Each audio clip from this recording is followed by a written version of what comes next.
জেলে সেজে কক্সবাজারের চকরিয়া উপজেলায় বঙ্গোপসাগরের মোহনায় নদীতে অভিযান চালিয়ে ইয়াবার একটি বড় চালান জব্দ করেছে চকরিয়া থানা পুলিশ। ২৯ এপ্রিল সকালে উপজেলার খুটাখালী ইউনিয়নের বহলতলী খাল থেকে চালানটি জব্দ করা হয়। চকরিয়া থানার ভারপ্রাপ্ত কর্মকর্তা শেখ মোহাম্মদ আলী এই তথ্যের সত্যতা নিশ্চিত করেছেন।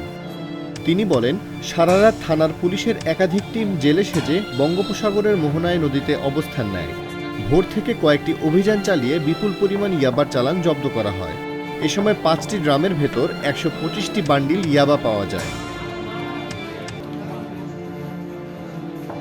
তিনি আরও বলেন, ১২৫ বান্ডিল প্যাকেটের মধ্যে আনুমানিক ১২,৫০,০০০ ইয়াবা পাওয়া গেছে।